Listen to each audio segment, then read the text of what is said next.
Vous écoutez Le Trèfle, le podcast francophone des Boston Celtics.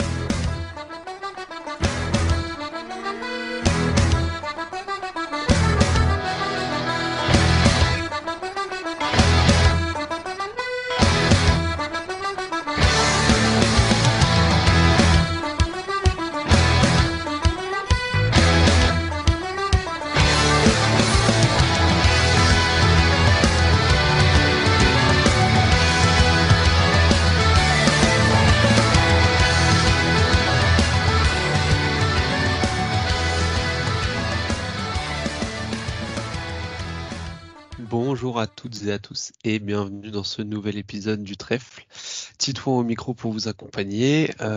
Vous avez eu récemment la review de la série Celtics Heat et on est aujourd'hui pour parler. Alors là, on enregistre tout de suite après le match Cleveland-Orlando qui a vu du coup la victoire des Cavs. Et pour m'accompagner aujourd'hui dans cet épisode de preview, j'ai avec moi Azad. Salut Azad, comment tu vas? En pleine forme. Dimanche soir, je vous enregistre dimanche soir, 22h40, c'est un peu rude, un peu pour finir la semaine, mais en vrai, je pense que c'est le bon timing vu que la série va vite commencer. Donc, bon timing, content d'enregistrer l'épisode. Ça faisait un moment que j'étais pas venu sur le podcast, donc très content d'être là. Ouais, et alors, avant d'introduire la deuxième personne, le deuxième intervenant, c'est très bien que tu parles du fait que ça fait longtemps que tu n'avais pas été sur le podcast, parce que par contre, tu n'as pas chômé. Je pense qu'on peut continuer à se faire de la pub là-dessus. C'est évidemment, je fais une petite pub, comme l'a fait Vincent dans l'épisode précédent, une petite pub pour notre chaîne YouTube qu'on a créée récemment, et dont Azad est le principal fournisseur de contenu pour l'instant, notamment sur les vidéos d'analyse. Donc n'hésitez pas à aller voir ça, je mettrai les liens dans la description de l'épisode. Donc n'hésitez pas à aller vous abonner à la chaîne YouTube et à aller voir toutes ces vidéos d'analyse évidemment de très bonne qualité. Je crois que tu as eu que des retours positifs quasiment, à part tes petits problèmes de son au début. Ouais, mais c'est cool d'avoir fait la chaîne YouTube même pour avoir des commentaires sur les podcasts. Je pense en fait, de manière assez surprenante, les gens écoutent aussi des podcasts sur YouTube. Et du coup, c'est aussi cool pour nous parce que ça fait plus de retours en direct vu que les gens commentent beaucoup plus sur YouTube qu'ailleurs. Donc, non, très, très content des retours et même de tester des choses. Je trouve que c'est toujours bien, ouais, de tester des trucs. Tu vois si ça marche, si ça marche pas. Il n'y a rien de grave, quoi. Donc, ouais, très cool. Très content des retours. Complètement. Et donc, le troisième larron pour aujourd'hui, c'est Elias. Salut Elias.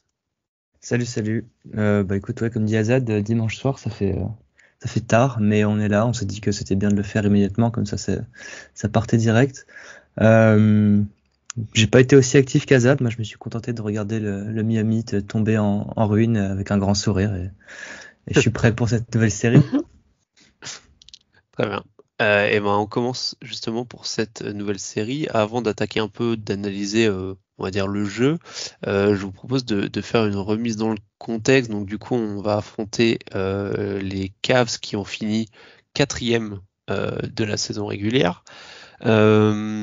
Ils ont eu quand même pas mal de blessés tout au long de la saison régulière, et on les a affrontés 3 fois en saison régulière, 2 victoires pour une défaite, sachant qu'à chaque fois, sur les 2 victoires, Evan Mobley est absent. Et sur la défaite, ils ont Max Strus et Donovan Mitchell qui sont absents, mais la défaite, elle arrive début mars, où on sait que les Celtics, ils jouaient déjà, ils avaient déjà la tête au playoff, ils avaient déjà le first seed de garantie quasiment. Donc voilà, la première question que je voulais vous poser par rapport à ça, c'est est-ce qu'il y a vraiment quelque chose à garder en tête de ces 3 confrontations en saison régulière, ou est-ce que, un peu comme ce qu'on disait dans l'épisode preview face au Heat, c'est vraiment on gomme tout, on efface et on repart sur une feuille blanche?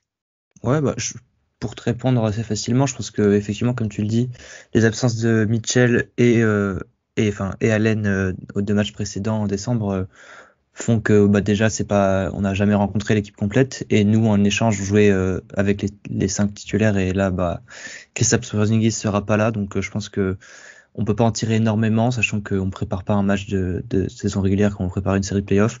Je pense on connaît un peu l'équipe, on connaît Donovan Mitchell parce qu'il est bien ami avec Tatum et Brown, donc on sait comment il joue.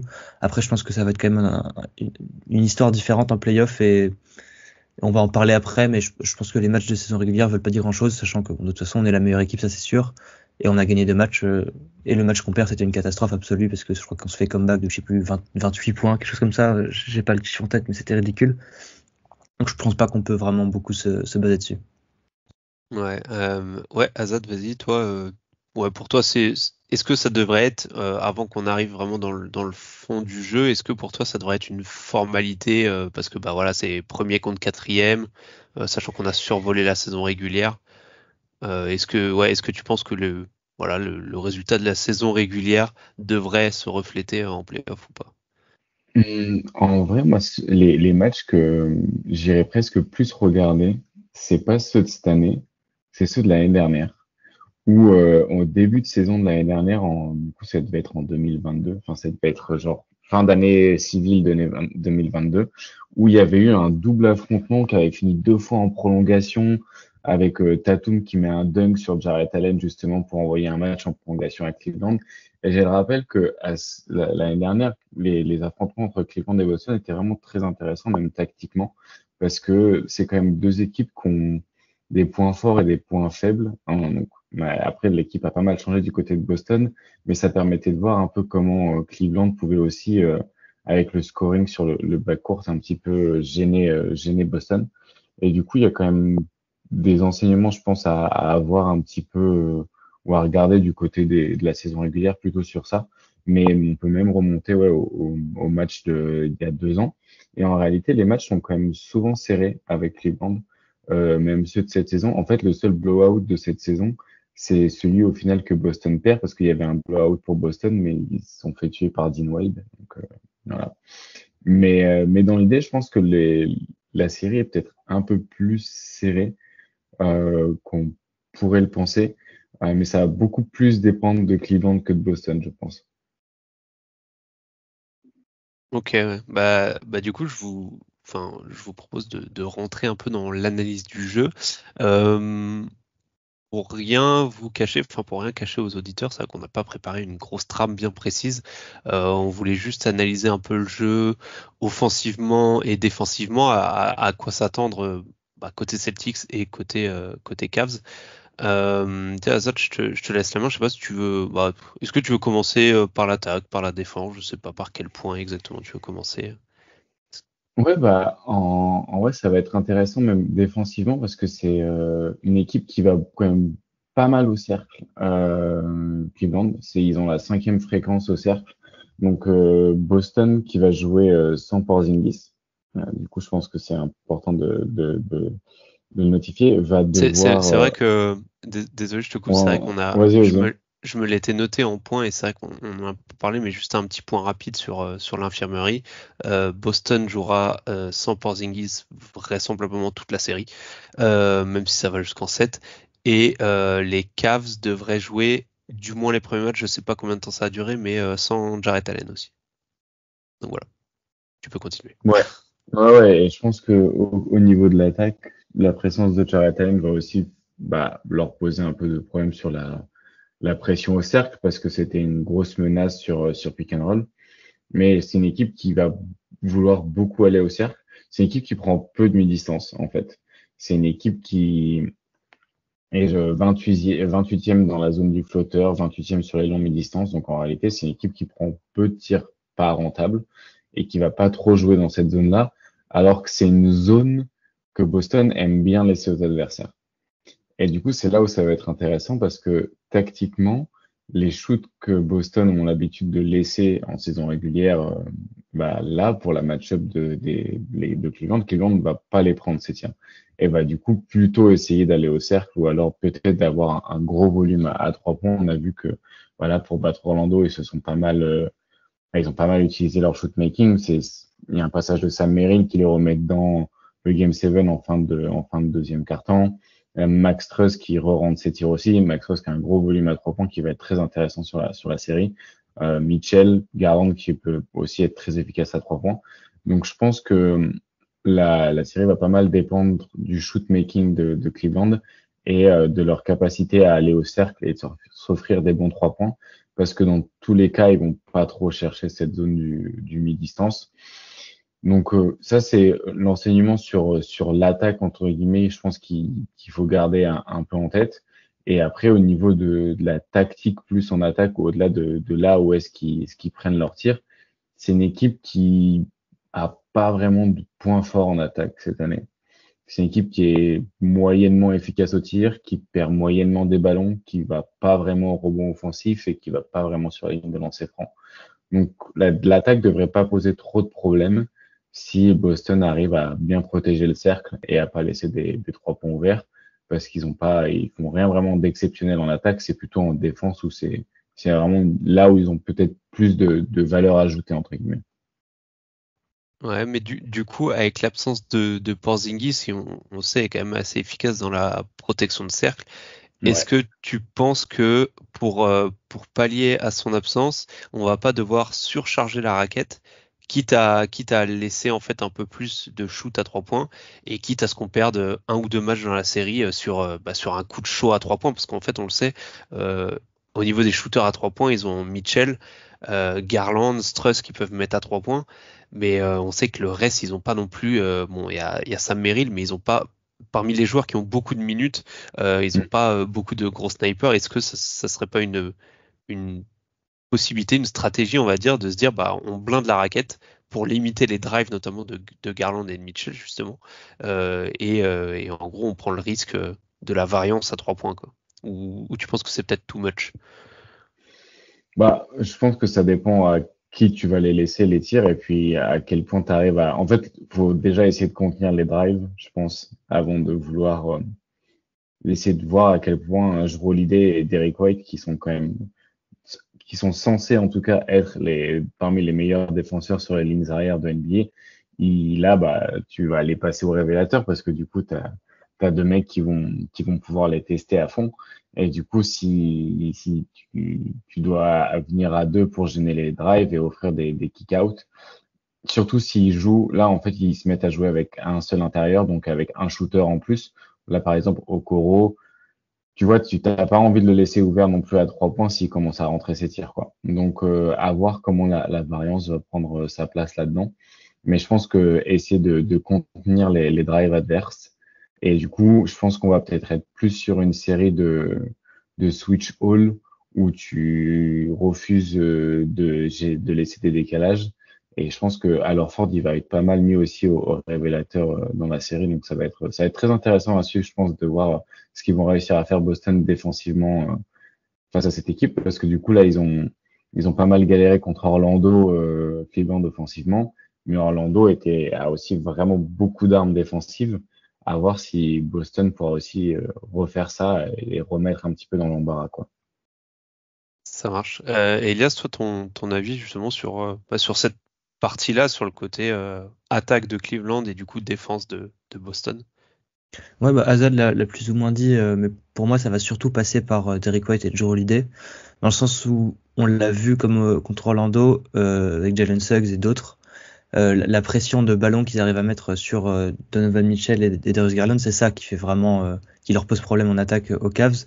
Et je pense que et c'est aussi une question du coaching staff, hein, si on fait le choix de déployer l'énergie de la part de Jrue Holiday et Derrick White et Pritchard quand il sera sur le terrain et peut-être un peu Jalen Brown, mais il faut pas non plus trop le fatiguer.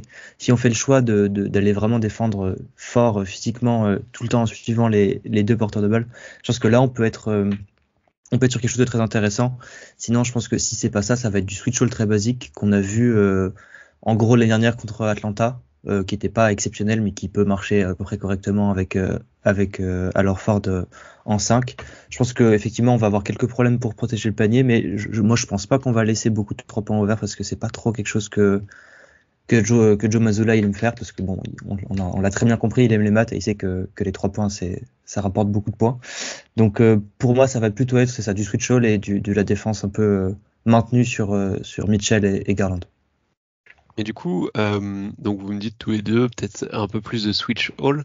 Dans cette optique-là, toujours en restant sur le côté défensif, pour Boston, du coup, en termes de rotation avec Porzingis qui serait pas là, on sait que bon, Horford, voilà, il a plus 20 ans, mais c'est pas le pire des défenseurs, je trouve, sur du switch roll, même si évidemment on évite les situations où où il va se retrouver à devoir défendre sur Mitchell en 1 contre 1. Mais du coup, dans la rotation intérieure, vous voyez qui peut-être plutôt du Tillman que du Cornet, je pense, qui est plus mobile, ou plutôt du O'Shea Brissett en small ball 5. Oh, oh là là, moi tout ça, ça Ouais, m'inspire pas grand-chose c'est quand un peu même. choisir entre la peste et le choléra, hein. Ouais, je sais pas trop. J'ai pas de préférence en vrai. Là, pour le coup, en fait, je pense que défensivement, je préfère Tillman, mais offensivement, Ah bah, si vous bah, voulez, si c'est vous voulez, difficile quand même, hein. si vous voulez, enfin, sauf si vous voulez rajouter un truc sur l'aspect défensif, sinon peut traverser le terrain, passer sur le côté offensif. Bah, un peu la même question et je vais lancer Elias en premier sur celle-là. Elias, toi, un peu l'opposition notre attaque versus la défense que peut proposer les Cavs.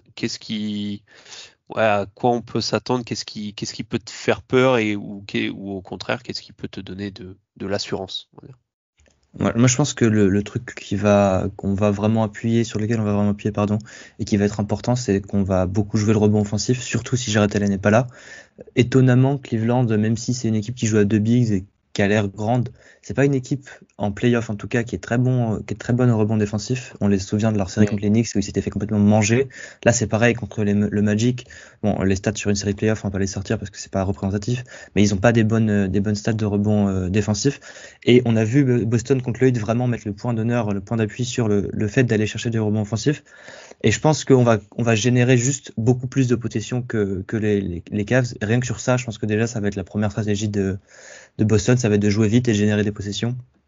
Et ils l'ont un peu dit déjà, hein, Jalen Brown l'a dit quand on lui a demandé qu'est-ce qui allait changer quand Kristaps Porzingis, comme KP joue pas, pardon. Et il a dit ça, hein, on va jouer plus vite et peut-être un peu plus de dynamique. Et je pense que c'est ça sur lequel on va appuyer. On l'a vu encore sur ce match-là. Au début, ils ont galéré un premier quart-temps contre le Magic. Ils ont encore galéré sur ça. Ils ont réussi à s'en sortir. Et je pense que les Celtics ont envie de le faire comme ils l'ont montré contre le Heat, quoi. Ça marche. Azad, ouais, t'es en phase là-dessus ou toi tu vois autre chose? Ouais, moi je suis pas trop inquiet de l'attaque de Boston face à la défense de Cleveland. En réalité, Boston, c'est une équipe qui se nourrit pas énormément au cercle en termes de panier, pas de tentative au cercle. Et bah, c'est là où Cleveland est vraiment très bon, c'est dans la protection de cercle. Donc en vrai, c'est pas quelque chose qui peut être inquiétant, je pense, pour l'attaque de Boston. Mais par contre, c'est une équipe qui laisse peu de 3 points. Donc je sais pas si c'est plutôt un choix des adversaires face à Cleveland ou si c'est vraiment une stratégie défensive, mais c'est une équipe qui concède peu de 3 points, Cleveland. Donc à voir à quel point des Max Truss et des Okoro sur Jalen Brown et sur Tatum et même sur les shooters en règle générale vont réussir à être gênants sur le 3 points. Mais pour le coup, moi, ce qui va m'intéresser dans l'attaque, c'est à quel point ils vont vraiment attaquer les mismatchs. En vrai, c'est un peu l'attaque de Boston, elle fait quand même pas mal son beurre là-dessus depuis pas mal de temps avec Jalen Brown et avec Tatum. Et là, voilà, t'as quand même beaucoup de mismatchs. En fait, je sais pas comment ils vont s'en sortir Cleveland défensivement parce que du coup, ils vont commencer. Enfin, tu caches comment Donovan Mitchell et Darius Garland parce que du coup, ils vont sûrement jouer avec Okoro qui va défendre sur Tatum ou Jalen Brown et Struss du coup qui défendra sur Jalen Brown ou Tatum. Mais du coup, voilà, ça va être un peu la match-up pour les deux. Je pense que Mobley, il va être le plus proche de la raquette possible et que Al Horford, il va pas trop le respecter à 3 points et ça peut potentiellement leur coûter cher aussi. Après, il est mobile, Mobley, donc ça, il peut couvrir les deux. Mais White et Jrue Holiday, en fait, tout simplement, en eux-mêmes peuvent attaquer directement Donovan Mitchell et Darius Garland. Et du coup, ça veut dire que tu peux avoir très vite, on va peut-être avoir énormément de post-up. Par exemple, j'imagine bien une série où en fait tu commences énormément de possessions où bah, le mec qui défend sur Garland, il va au post-up avec quatre mecs de l'autre côté du terrain. Tu forces une aide et tu vois ce qui se passe. Et puis Et en plus, ouais, vas-y, vas-y. ouais, puis en plus, enfin, comme tu disais, mais on est assez fort sur le euh, chasser la match-up, si je francise ça. Ouais. Et du coup, je serais pas étonné que Tatum justement cherche à obtenir des switches, euh, bah, justement pour se retrouver sur Garland ou sur Mitchell. Évidemment, les Cavs ont pas envie d'avoir ça, mais je pense que ils vont chercher absolument à avoir ça. Et c'est vrai que comme tu dis, de toute façon, offensivement, même si on n'arrive pas à avoir cette match-up-là, des White ou des Jrue Holiday seraient tout à fait capables de poster un Garland ou un Mitchell, je pense. Notamment, Ouais, surtout Garland, je pense, qui est un peu plus petit et surtout beaucoup moins épais physiquement que, mm, que Mitchell. totalement. Mais ça me fait penser un peu à ce que bah, je te fais un clin d'œil à ta vidéo, je crois que c'est la dernière d'ailleurs que tu as fait, sur notamment, ou peut-être l'avant-dernière, sur celle où tu montres à quel point on a posté Tyler Hero un nombre de fois incalculable. En fait, on l'a vraiment Ouais, ciblé en défense. Et c'est vrai que quand j'ai vu les Cavs, enfin quand on échangeait entre nous et qu'on se disait est-ce qu'on préfère avoir le Magic ou les Cavs, c'est vrai qu'au niveau des Cavs, je me suis dit l'avantage c'est que nous, enfin les Celtics offensivement, auront beaucoup plus de cibles, enfin de joueurs à cibler, notamment Garland et Mitchell, pour justement dans des situations un peu similaires avec ce qu'on a fait mm, subir à Tyler Hero, que le Magic qui eux ont, je pense, beaucoup plus de défenseurs compétents, enfin surtout beaucoup moins de joueurs à cacher défensivement. ouais, Euh, ouais. ouais, je Et suis je me tout à fait demande d'accord si là-dessus. d'ailleurs, tu vois, est-ce qu'ils vont pas essayer de mettre Mobley sur Tatum comme le Heat a essayé de mettre Bam sur Tatum. Et en vrai, tu regardes en vrai dans la recherche de switch qu'ils ont fait Boston contre le Heat, ils ont pas trop essayé d'obtenir des switches pour Tatum. Parce qu'en réalité, bah, Tatum, c'est en fait le fait qu'il soit pas trop utilisé dans la série. Genre, il a un plus petit usage que Brown contre le Heat, Tatum cette saison. Enfin, dans la série. Mais c'est parce que bah, il occupe tellement bien Bam que t'as pas forcément envie qu'il ait le ballon dans les mains ou qu'il soit switché sur un autre mec. Parce que si Tatum il est switché sur un autre mec, bah du coup Bam il peut être proche de la raquette. Donc en réalité, les switches, ils étaient plus opérés entre Jrue, White et Brown pour attaquer Hero. Et là, potentiellement, tu vas avoir pareil. En fait, tu vas avoir le meilleur défenseur, potentiellement, ça pourrait être Mobley, en vrai, qui va être sur Brown, sur Tatum. Et du coup, après, vu que c'est pas un énorme créateur individuel de qualité, disons, Jalen Brown, lui proposer des mismatchs, en fait, bah, t'en fais un mec vachement plus efficace parce que du coup, il est quand même plutôt bon pour attaquer les mismatchs. Et en plus, j'ai trouvé qu'il était pas mal allé au drive sur ses mix matchs contre le Heat, avec pas trop de pull-up. Donc s'il continue comme ça sur Cleveland, ça peut être vraiment intéressant. Ouais, bah, alors il y a deux points pour moi qui sont intéressants dans ce que tu as dit. Je pense que le premier, ça fait plus partie, on va dire, de l'épisode review du Celtics Heat, mais je pense que c'est important de le rappeler parce qu'en plus on a vu pas mal de trucs sur les réseaux sociaux passer, comme quoi Tatum, voilà, était un peu timide sur cette série ou quoi que ce soit. Mais je pense que, alors ce que les copains ont dit dans l'épisode précédent est vrai, c'est que je pense qu'il a pas forcé son talent et il avait pas besoin de le forcer.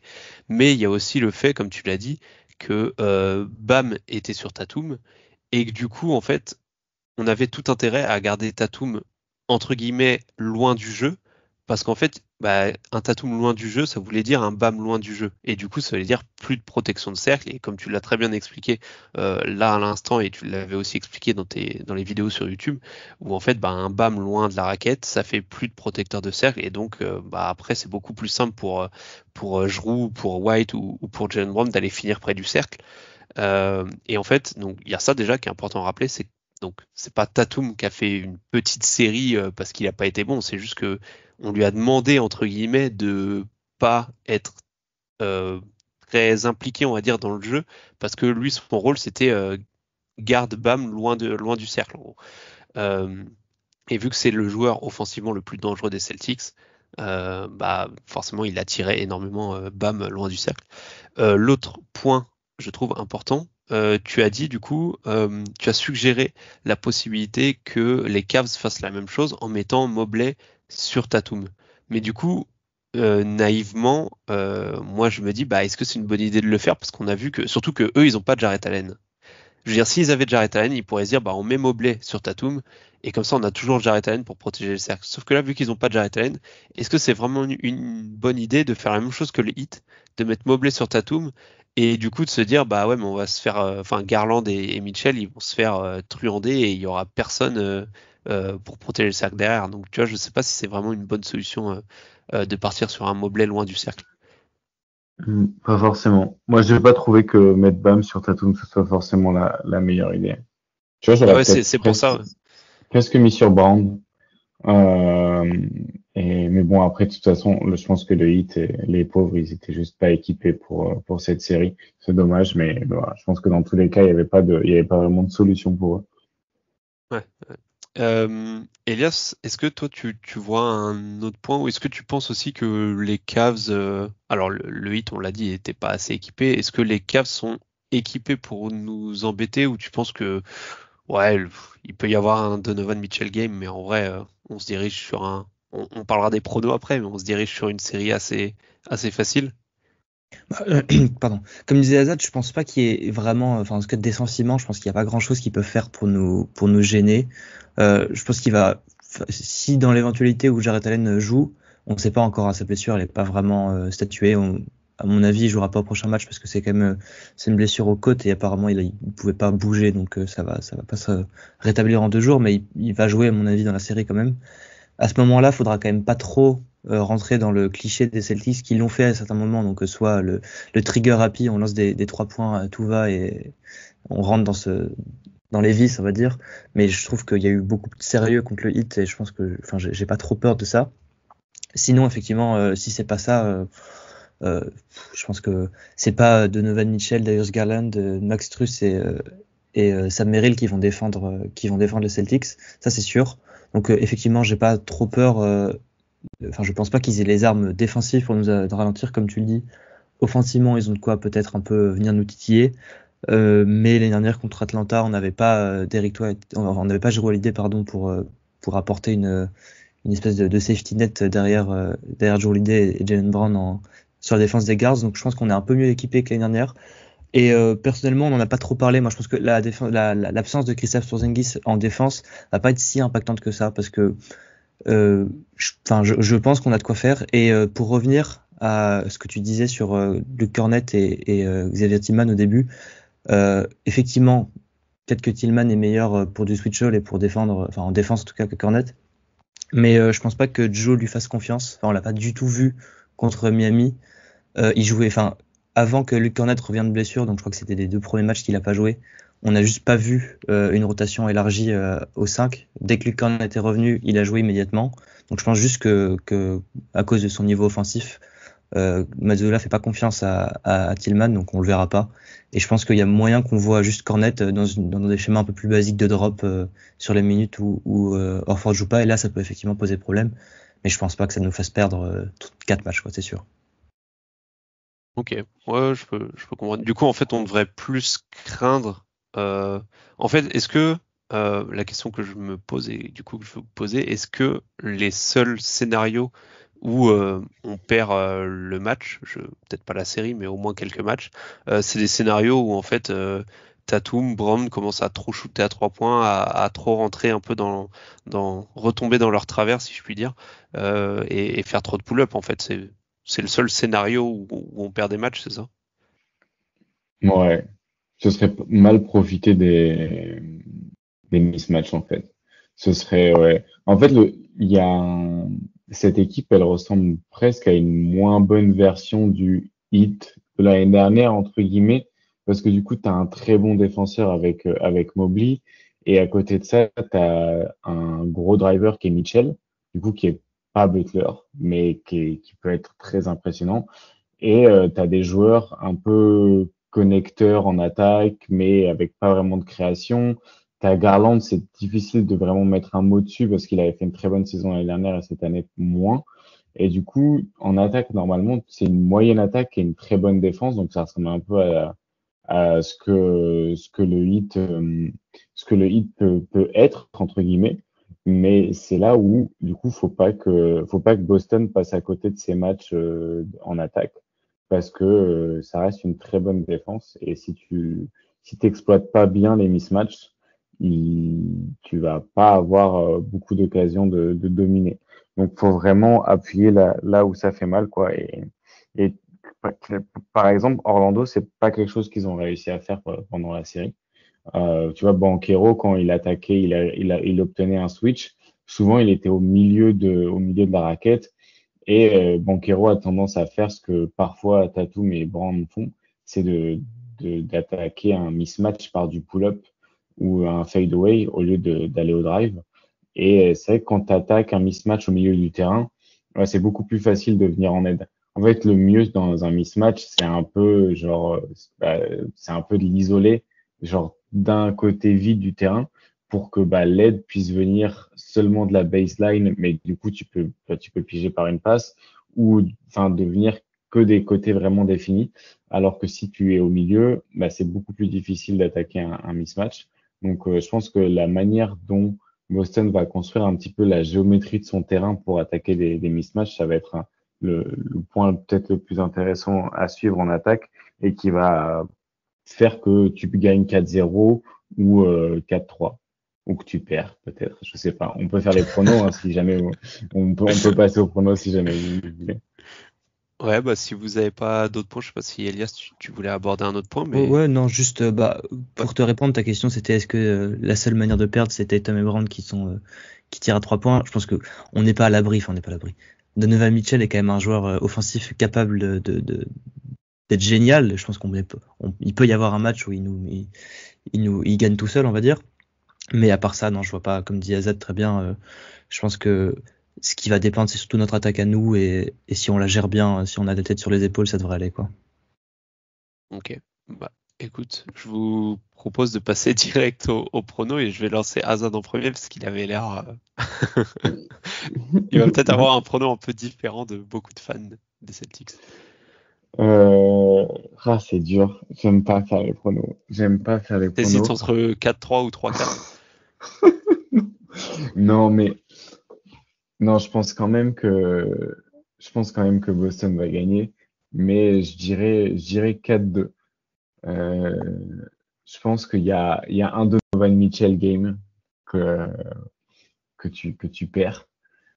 Et il y a allez, je vais dire 4-2 Boston, mais il y a un monde où Boston gagne 4-0. Mais je pense quand même plutôt côté 4 de Boston parce que je pense que la défense peut vraiment gêner sur un match où les tirs à 3 points rentrent pas pour Boston, ça peut être très compliqué. Et plus un match où soit Donovan Mitchell, soit tous leurs shooters prennent feu. Parce que du coup, tu vois, tu as Sam Merrill qui est à 40% à 3 points, Okoro qui est à 39, Garland c'est quand même 38% à 3 points, Mitchell qui peut aussi prendre feu, Max Strus qui a un gros volume. En vrai, tu peux te faire avoir là-dessus. Donc je vais partir sur 4 victoires pour Boston et 2 défaites. Une défaite où les 3 points rentrent pas et une autre défaite où il y a un Mitchell game ou alors il y a les role-players de Cleveland qui prennent feu. Ça marche. De toute façon, je partais un peu. Mais moi, je resterai sur le 4-1 parce que je pense que tu vois, un match où on défend super bien, comme vous l'avez dit, en fait, défensivement, normalement, enfin, on ne devrait pas trop avoir à craindre là-dessus. Euh, je pense que même les matchs où offensivement on rentre pas à nos 3 points, je pense qu'on a la défense pour quand même gagner les matchs, surtout face à Cleveland qui du coup peut être un peu parfois limité en dehors de Donovan Mitchell offensivement. Euh, mais par contre, ouais, je mets quand même une défaite parce que je pense que le Mitchell game il est un peu inévitable. C'est quand même un mec qui est incroyable et impressionnant en playoff surtout. Donc, Elias, toi tu pars sur quoi? Les sweeps? Alors, ouais, c'est ça, c'est le sweep. Non, je tiens à dire déjà bravo à Hugo et toi-même, je crois. Vous aviez tous les deux prédit le 4-1 contre le Heat pendant la preview, Ouais. donc Et d'ailleurs, précédente. Moi, j'avais dit ça, le sweep. Voilà. j'avais dit exactement le T'avais dit scénario. le game 2. Ouais, j'avais dit on perd le game 2 en se prenant un peu, en pensant que ça allait être trop facile et tout, parce qu'ils sont décimés. Et après, en fait, on revient chez eux au game 3 et on dit non, mais en fait, voilà, c'est plus comme l'année dernière. Et d'ailleurs, je serais pas étonné que cette année, que contre les Cavs, on fasse un peu le même scénario. Genre, on perd le game 2 ou le game 3, tu vois, vraiment où on se dit, ah, c'est bon, on déroule. Et en fait, après, on se ressaisit. Ouais. Bah, écoute, au début, j'aurais dit un petit 4-2, mais après, j'ai réfléchi et je me suis souvenu de ce que Robin avait dit, dans la review de la série précédente. Il a dit qu'il aurait bien aimé qu'on gagne 2 matchs à domicile, les 2 premiers, ce qui effectivement, je crois, n'est jamais arrivé depuis l'ère Joe Mazzulla, il me semble. Et donc, en partant de ça, je me suis dit, bon, allez, on va gagner les 2 premiers matchs, on va en perdre un à Cleveland et ça va faire 4-1. Donc 4-1, on finit à Boston pour le Game 5 avec les bonnes habitudes et ça permet d'être au repos assez rapidement. Ça marche. Donc pas de sweep. Non, pas cette fois, j'ose plus. Ça marche. J'en ai fait quelques-uns des pronos sweep, ils n'ont jamais été bons, donc voilà. Ok. Du coup les gars, est-ce que vous avez un petit truc à rajouter ou sinon je pense qu'on peut conclure là-dessus. Ça aurait été assez court. Bon, il n'y avait pas 50 000 choses à dire non plus. Bah, peut-être que si j'ai le temps, je retournerai voir les matchs Cleveland-Boston de cette saison et je ferai une mini vidéo pour le compte YouTube en reprenant peut-être des trucs qu'on aura dit dans le podcast. Donc voilà, à voir. Je tease un truc que ça se trouve je vais jamais faire, c'est vraiment le pire truc à faire. C'est trop tard, c'est trop tard. En plus ça va être T'es enregistré, obligé, hein. c'est publié, maintenant t'as plus le choix. Oh le blaireau. Bon bah voilà. Ça marche. Ouais. Désolé, Ça marche. personne que je devais voir demain, du coup, c'est non. Bon, en tout cas, merci les gars. Donc oui, effectivement, le premier match, c'est quand c'est dans la nuit de mardi à mercredi, si je dis pas de bêtises. C'est je crois ça, de ouais. tête. Donc premier match de la nuit de mardi à mercredi. D'ici là, donc cet épisode-là va sortir quand vous l'écouterez probablement lundi. Enfin, oui, ce lundi. Sinon, enfin je dis on, mais Azad du coup va essayer de temps en temps, si le temps lui permet et qu'il a ses disponibilités, on lui met pas du tout la pression, mais de temps en temps peut-être faire quelques vidéos analyses sur la chaîne YouTube. Donc voilà, comme on l'a dit, n'hésitez pas à aller vous abonner à la chaîne YouTube, à commenter si vous avez aimé, voilà, à partager. Pour nous aider à nous faire connaître, ça fait toujours plaisir. Elias, Azad, merci beaucoup de votre temps, d'avoir pris de votre dimanche soir à 23h pour venir enregistrer une preview de Playoff NBA. Et je vous dis à la prochaine. Merci, À la avec prochaine. plaisir. Salut. Ciao. Who's going to win it? The Celtics. Because there's no other reason why. The Celtics are the balls.